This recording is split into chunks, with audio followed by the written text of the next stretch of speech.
Hello, dear dreamers.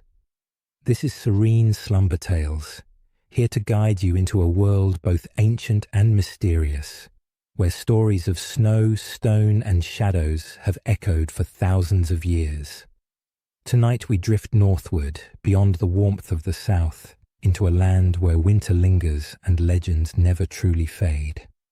This is a place of old gods and quiet forests, of winds that whisper across lonely hills, carrying tales that have been told by firelight for generations. Here, in the vast and frozen expanse of the north, history does not live only in books or scrolls. It lives in the stones of castles, in the icy breath of the wind, and in the hush of falling snow. Every step you take upon this land feels as though it has been taken before, by countless souls who came long before us, each leaving behind a trace of their story. It is a realm where the past and present blur together, where time stretches long and unbroken like a winter night. We are here to uncover the secrets of House Stark, the guardians of Winterfell, whose words, "Winter is coming," echo with solemn truth. Theirs is a story bound to the very fabric of the North, woven with loyalty, endurance, and a quiet strength that endures through storms and sorrows. With them walk the Direwolves, great and silent companions, symbols of the deep bond between man and the untamed wild. These creatures are not merely pets, but living echoes of the ancient forests, guardians born of fur and fang, carrying the spirit of the wilderness within them. But beyond the tales of noble houses and loyal beasts, there are older whispers still. Whispers of the long night, a time when the world lay shrouded in darkness and cold crept into every hearth and heart. It is said that shadows walked then, and that men and women huddled together, waiting for dawn that would not come. This legend, as chilling as it is timeless, is etched into the memory of the North, a reminder that winter is not merely a season, but a force that shapes lives, stories, and destinies. So close your eyes, dear dreamer, let your body grow heavy and your mind grow light. Find a comfortable position, whether tucked beneath a blanket or lying quietly in the stillness of your room. With every slow breath, allow yourself to sink deeper into calm, as though you are drifting through a snow-laden forest at dusk. Imagine the crunch of frost beneath your feet, the gentle sigh of the wind through bare branches, and the distant call of a wolf beneath the moon. Together we will wander through God's woods, where ancient heart trees stand silent and watchful, their red leaves whispering in the night air. We will descend into the crypts beneath Winterfell, where stone kings lie in shadowed rows, each guarding the secrets of a kingdom long past. We will step across starlit snowfields, where the sky above shimmers with northern lights, painting the dark with ribbons of green and silver. And as we wander, you may drift away into slumber, and that is perfectly fine. The story will not leave you behind. It will continue softly, like a lullaby carried on the northern wind, wrapping you in a calm as endless as winter itself. Long before Winterfell's stones were stacked, before the Seven Kingdoms were ever dreamed of, there were the children of the forest and the first men. In that age the land was wild, shaped not by castles or crowns, but by rivers that carved valleys, forests that seemed endless, and weirwoods that stood like silent witnesses to the passing of centuries. The air was alive with the ancient songs of nature, the call of owls in the dark, the rustle of leaves in the wind, and the low, eternal murmur of streams. It was a time when every shadow seemed alive, and every tree might conceal a watching spirit. The first men crossed into Westeros from the eastern lands, bringing with them bronze swords, ox-drawn carts, and the ambition to carve homes from the wilderness. They were strong and bold, yet the land they entered was not empty. The children of the forest were here already, small in stature but vast in wisdom. They wielded no metal and forged no great armies, but they carried with them the secrets of earth and leaf, fire and whisper. They spoke to the trees, listened to the stones, and understood the language of wind and water. Where men saw soil to be tilled and rivers to be bridged, the children saw spirits, guardians, and endless threads of unseen magic. For centuries, these two peoples clashed. The first men cut down forests, building villages where groves once stood. The children struck back with sorcery, unleashing shadows and storms. The wars were long, bitter, and filled with blood. Yet even in that struggle, seeds of change were sown. In time, peace was brokered beneath the boughs of a weirwood, and an ancient pact was made. The first men swore to honor the forests, to leave the sacred groves untouched, while the children seeded the wide fields and open plains. That pact would shape Westeros for ages to come, its spirit lingering most strongly in the north, where weirwoods still stand and the old gods are still prayed to. It was in this age that the foundations of Winterfell were first imagined. Legends tell us that Bran the Builder, ancestor of House Stark, raised the first walls. His name echoes through northern history, wrapped in equal parts truth and myth. Some say Bran was no ordinary man, but a figure touched by destiny, guided by voices older than stone. The tales claim he was aided by giants, towering beings whose strength could shift blocks of granite too heavy for human hands. Others whisper that the children of the forest stood beside him, their magic woven into the mortar, their chants carried on the wind as the walls rose. What is certain is that Winterfell was not simply a fortress. It was a union of earth and fire, built where hot springs flow beneath the ground. Those springs still warm its halls, carrying steam through hidden tunnels, so that even in the fiercest blizzard, Winterfell's hearths never go cold. Perhaps it was luck that such a place existed, or perhaps it was foresight that Bran, with or without giants, with or without the children, chose this place because it would stand as both stronghold and sanctuary.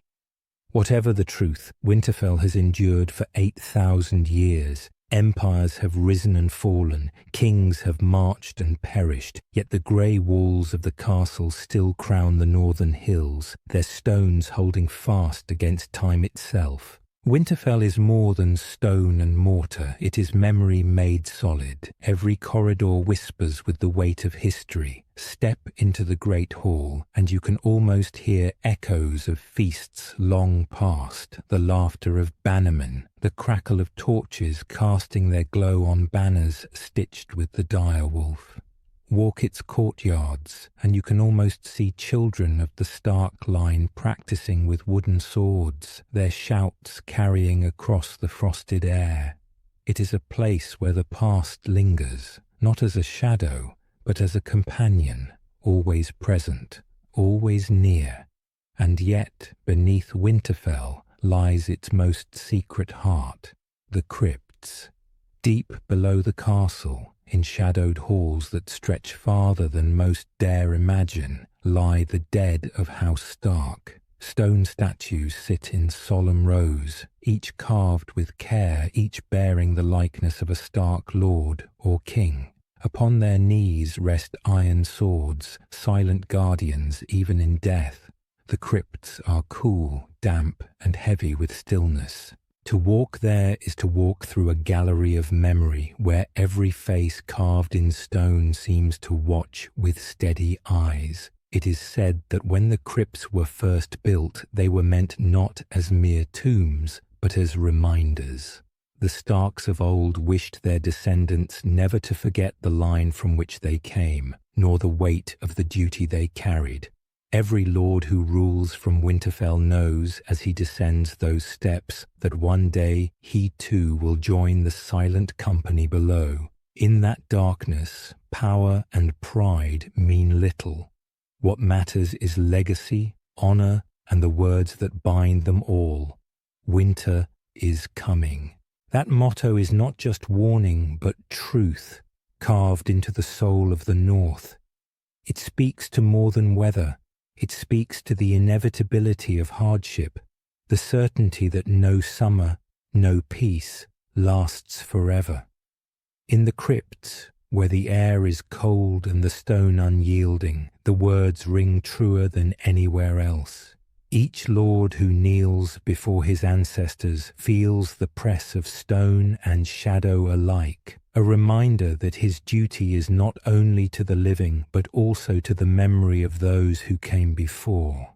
Some say the crypts hold secrets deeper still, that they stretch far beyond the known passages, winding into labyrinths no living soul has fully mapped.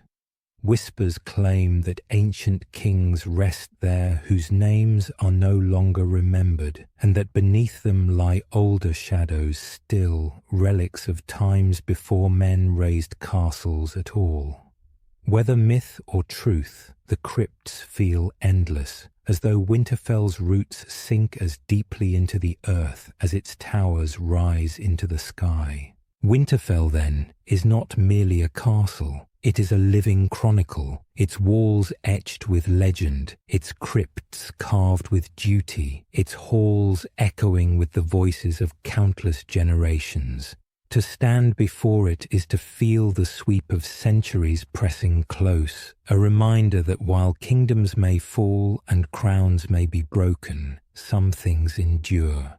Winterfell is one of those things, ancient, unyielding, and eternal as the North itself, and through it all, the words remain, winter is coming, not as fear, but as truth, not as despair, but as preparation. For the Starks of Winterfell, those words are not only prophecy, but promise, a thread unbroken across thousands of years, binding the living to the dead and the past to the present. No tale of the Starks is complete without speaking of their most mysterious companions, the Direwolves. To speak of the North is to speak of cold winds, deep forests, and the ever-watchful stars, and somewhere in that tapestry, running silent across the snow, is the shape of the dire wolf.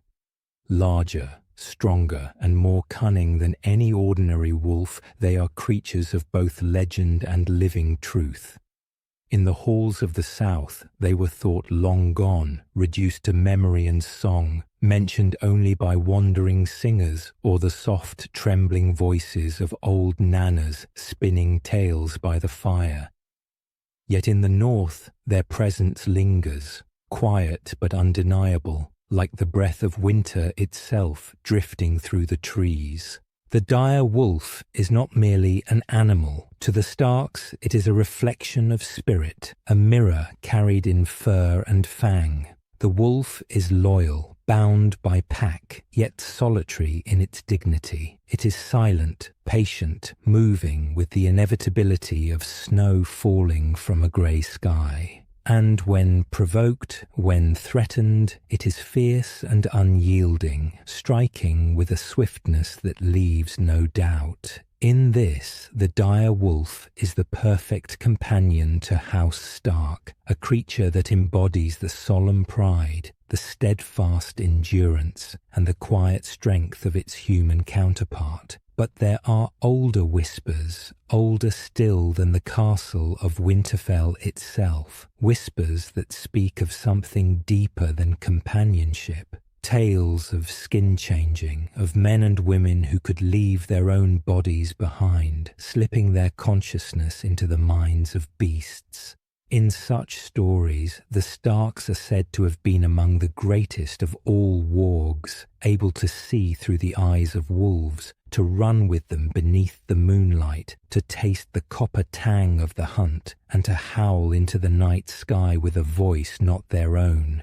Whether myth, memory, or truth, the idea binds wolf and man together as more than allies. It binds them as one soul split across two forms, sharing dreams, instincts, and fates. Consider Ghost, with his coat of snow and eyes red as flame, a wolf as silent as the falling frost. He was no ordinary beast, but a shadow of destiny itself, walking beside Jon Snow as though drawn by threads unseen. Where Jon was watchful, Ghost was ever more so. Where Jon was set apart, Ghost too moved on the edges, never fully of the pack, yet never wholly apart.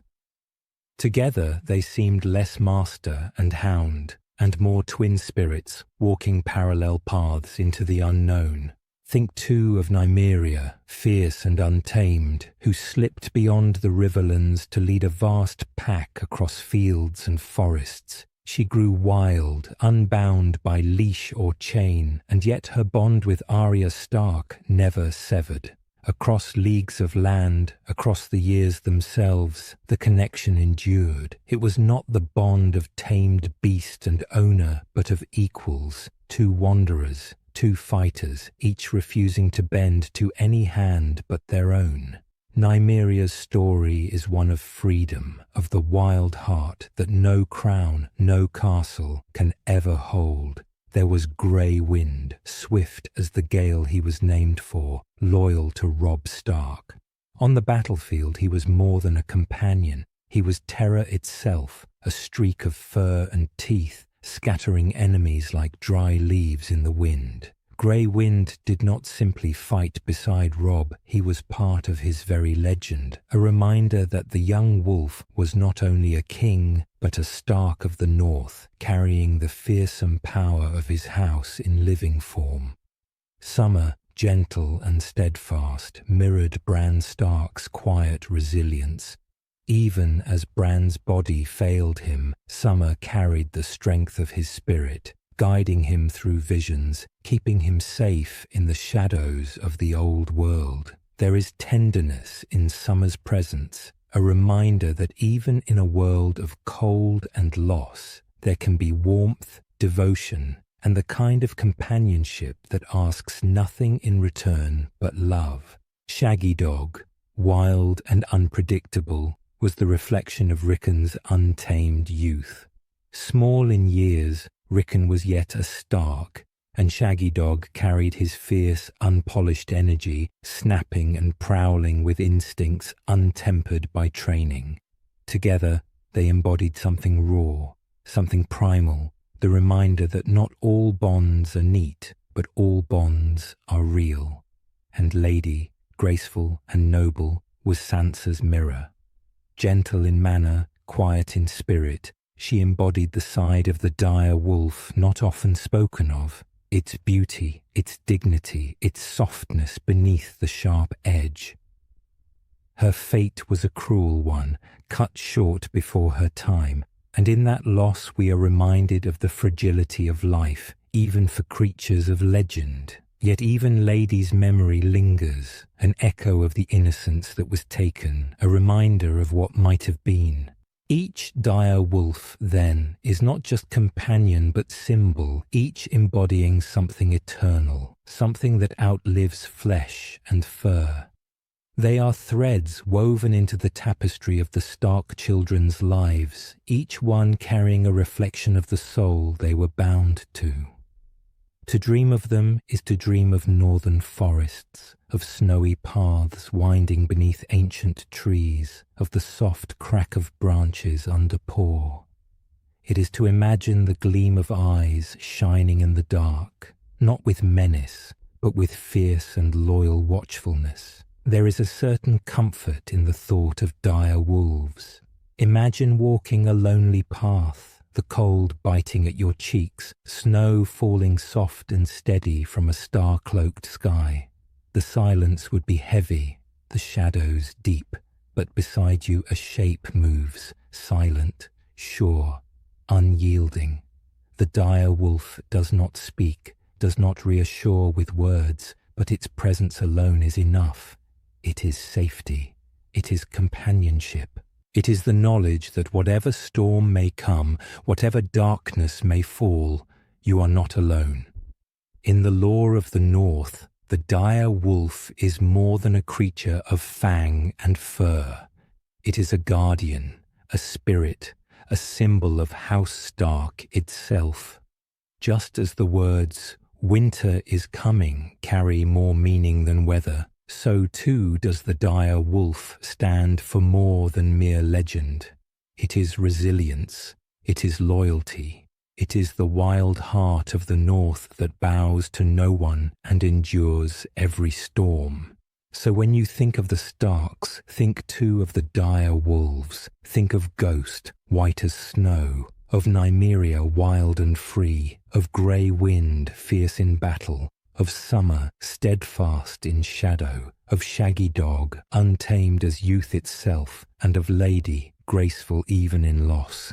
Each one a fragment of the eternal story, each one a reflection of what it means to be Stark. And as you drift into sleep, imagine them pacing quietly through the snow, their paws silent upon frozen earth, their eyes ever watchful beneath the stars, loyal guardians, wild companions, eternal spirits of the North, waiting always at your side.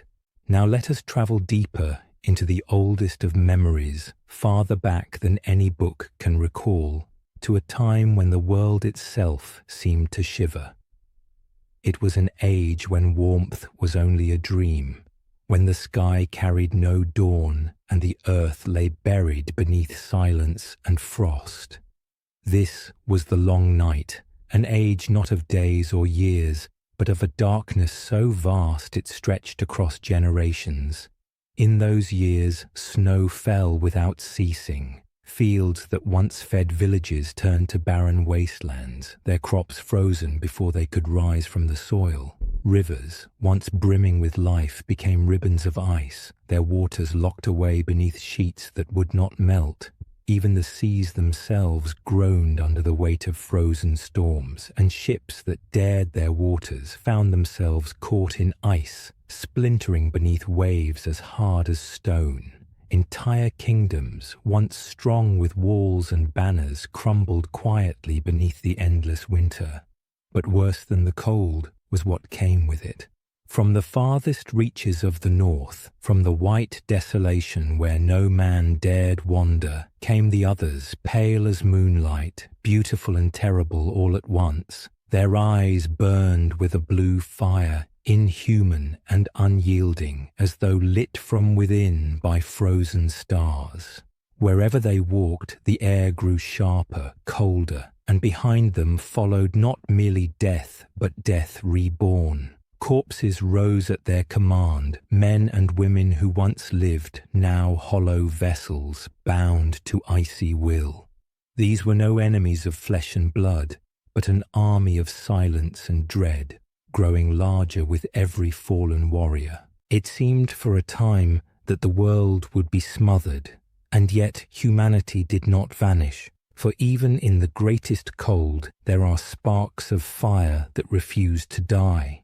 The first men, hardened by centuries of struggle, gathered their strength. The children of the forest, with their whispers of leaf and flame, brought their secrets to bear, and perhaps even the giants, mighty and ancient, strode into battle alongside them. These unlikely allies, so often at odds, stood together against the tide. For when darkness covers all, even rivals must join hands or perish. From this desperate struggle was born something that would outlast even memory, the Night's Watch. Men sworn to stand at the edge of the world, cloaked in black, forsaking crown and kin to guard against what lurked beyond. Their vow was simple yet eternal, to stand the long watch until the end of days. They raised the wall, a barrier so colossal it defies imagination, rising 700 feet into the sky and stretching for leagues across the frozen land, made of ice, stone, and magic, woven so deep that no storm has toppled it. The wall became both shield and symbol, a promise that never again would the darkness sweep unchecked into the realms of men. Some say it was Bran the Builder, that tireless figure of legend who guided its creation. If so, surely he did not build it alone. Perhaps the giants lifted its stones, their strength unmatched. Perhaps the children wove spells into its heart, sealing the wall with more than mere frost. For what man unaided could raise such a wonder? The wall is less a work of builders than a testament to survival, a monument carved not only from ice but from fear, determination, and the will to endure. Yet the long night did not end merely with stone and oath. Legends tell of the last hero, a figure who walked into the cold with 12 companions, seeking a way to bring back the dawn. One by one his companions fell, some to hunger, some to cold, others to the dead who would not stay buried. Alone he wandered with only his sword and his unbroken heart. Some say he was aided by the children of the forest who taught him secrets of fire. Others claim he wielded a blade unlike any other, one that shone with light in the darkness. Still others whisper of sacrifice, that he gave more than life, that he gave love or blood or soul itself to kindle a flame strong enough to pierce the endless night. What truth lies in those stories is lost to time. Perhaps he was one man, or perhaps he was many, his tale a weaving of countless heroes who refused to bow before the dark. Perhaps his triumph came from magic, or from courage, or from something in between. But one truth remains certain. The dawn did come. The sun rose again, spilling gold across snow, breaking the hold of the others and driving them back into the farthest reaches of the north. Humanity endured, and though kingdoms would rise and fall, the memory of that night never truly faded. In the south, it became little more than myth, a fireside tale to frighten children or to fill the verses of old songs. But in the north, the memory stayed sharper. The Starks, whose bloodlines stretched back to that first age, carried the weight of it in their words, their customs, and even their stone. Their very motto, "Winter is coming," was not a warning of seasons, but of truths. Winter always comes, darkness always waits, and the only question is whether one will be ready when it does. It is why their crypts run deep beneath Winterfell, lined with silent kings and lords carved in stone. Each statue is not only a memorial, but a reminder that life is fleeting, that honor outlasts flesh, and that one day every Stark will return to the earth, standing guard even in death. It is why the Night's Watch still patrols the wall, long after the last other was seen, because the Starks know better than most that memory can fade into legend, and legend into disbelief. But the truth does not vanish. It only waits. So as you drift deeper into thought, imagine the long night, not only as a story of dread, but as a story of endurance. Imagine the silence of a frozen world, the stars cold and distant, the wind biting through every seam of cloth. And then, within that endless dark, imagine the flicker of firelight, the stubborn flame of those who refused to yield. The long night passed, as all nights eventually do, but its shadow lingers, carved into stone, woven into vows, and whispered in words that have outlived centuries. For when the North says winter is coming, they do not mean only snow. They mean the memory of darkness, the truth of struggle, and the promise that when the night returns, they will be ready once more. To understand the Starks is to understand balance. They are lords, yes, rulers of Winterfell, wardens of the north, and once upon a time kings of winter. But their strength does not lie only in crown or title. It lies in something older, deeper, woven into the marrow of their bones.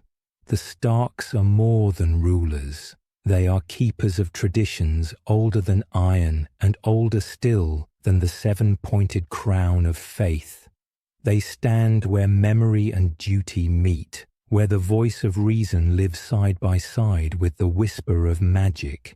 In the godswoods of Winterfell stands the heart tree, a great weirwood whose pale bark is carved with a face, eyes red as fresh blood, mouth silent yet solemn. Here, the Starks kneel to pray, not to the seven adored in southern septs, but to gods older than stone, older than men. Their faith is not adorned with gold or marble. It is simple, quiet, rooted in earth and tree. Where others kneel before statues lit with candles, the Starks bow to the wind in the leaves, the hush of snow falling, the slow pulse of time itself. The stories they pass down are not told as fairy tales. The dire wolf is not just a beast in their lore, but a companion, a guardian, a truth. The long night is not sung as myth alone, but as warning. They remember what was so that they might prepare for what may come again. To them, winter is not just a season, but a presence, an inevitability that shapes the soul of the North. Yet the Starks do not live with blind superstition. They are not dreamers who lose themselves entirely to mist and shadow. They are practical. They build walls thick and high, halls strong against storm and siege. They harvest grain and store it deep in cellars, preparing for the years when snow buries the earth. They sharpen their swords not only for honor, but for survival. This is the balance of the Starks, eyes open to reason, yet hearts open to the mysteries that maesters might call folly. The maesters, ever practical, scoff at such legends. They write of volcanic winters, of shifting climates and failing harvests, seeking reason where others see myth. They would claim the long night was no more than an age of natural disaster, a time of storm and ash, rather than sorcery and walking shadows. And perhaps they are right in their way. But the Starks do not argue. They do not dismiss reason, but neither do they surrender memory. For whether the long night was born of fire in the earth or ice in the sky, it came, and it nearly ended all things. To remember that is to remember survival. This is why when a Stark passes judgment, he does not send another man to swing the sword. He lifts it himself, steel flashing in the northern light, hands steady though heavy with the weight of duty. For a Stark knows that words mean little if not carried through by deed, and that the one who takes a life must feel the gravity of it in his own arm. Duty is not passed down to servants. It is borne directly, without excuse, without shield. It is why their halls are built not for splendor, but for strength. Winterfell's walls rise grey and plain, yet within them lie warmth and safety, carried by the hidden hot springs beneath the earth. They do not waste effort gilding stone when storms batter at their gates. They build for endurance, for shelter, for the generations yet to come. It is why their laughter is rare but golden. A Stark does not laugh easily, but when he does, it is like sunlight breaking through a heavy sky, brief, precious, unforgettable. The North is not a land of endless merriment, but of endurance, of shared burdens. In such a place, joy shines all the brighter for its rarity. Generations of Starks have ruled as kings of winter, their banners of grey and white, wolf upon snow, flying high above fields of frost. Their line stretches back thousands of years, each name etched into the stones of the crypts below Winterfell. They fought invaders who crossed from the sea, drove back armies that sought to claim the north, and stood strong even when the realm around them fractured and fell. They bent the knee when they must, yet always kept their identity intact. When Aegon the Conqueror came with his dragons, fire blackening sky and earth, many thought the north would burn. But even the dragons could not strip the Starks of their soul, for though Torrhen Stark, the king who knelt, bent his knee to avoid the ruin of his people, he did not break the north. Winterfell still stood. The crypts still held their kings, the old gods still whispered in the godswood. A crown was lost, but the north remained. And in truth, that endurance was a kind of victory more lasting than fire. Through all the centuries, the Starks have carried forward three truths: duty, magic, and memory. Duty in the weight of leadership, the solemn vow to protect their people, even at the cost of their own lives. Magic in the blood that remembers, whether in the bond with direwolves, or the whispered tales of skin changers and green seers, or simply in the quiet reverence for the weirwoods. And memory in the unbroken chain of their line, in the words carved deep into their hearts: winter is coming. These truths are not written on parchment alone, but lived in every generation. A Stark child grows knowing that laughter must be earned, that promises must be kept, and that winter will always return. They grow knowing their family is not merely themselves, but the countless ancestors whose stone effigies line the crypts, each watching with unblinking eyes. To be a Stark is to live both in the present and in the echo of all who came before. And so the North endures, through fire and frost, through conquest and rebellion, through the rise and fall of crowns. The banners may change, the thrones may shift, but the Starks remain, anchored by duty, guided by memory, and ever mindful of the mysteries that linger in the roots of the world. For beneath all crowns and swords lies something more enduring, the truth of winter, the pull of family, and the bond of blood and stone. And when the snow falls and the cold winds rise, it is the Stark who remembers that balance, who carries it forward, and who stands ready for whatever long night may come again. As we drift to the end of this tale, imagine yourself walking the quiet courtyards of Winterfell under starlight. The hot springs steam softly in the night air, while the dire wolves roam like shadows at the edge of sight.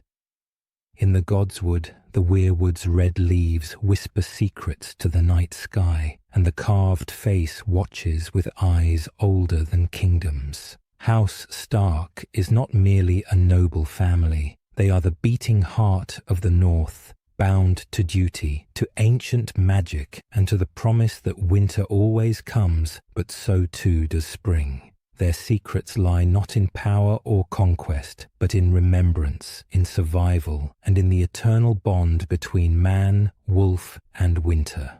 Now, dear listener, let the story fade into the distance. The long night has ended, dawn is always near, and sleep awaits you. May your dreams be gentle, guarded by dire wolves and warmed by the halls of Winterfell. From serene slumber tales, good night, and may you rest well until morning light.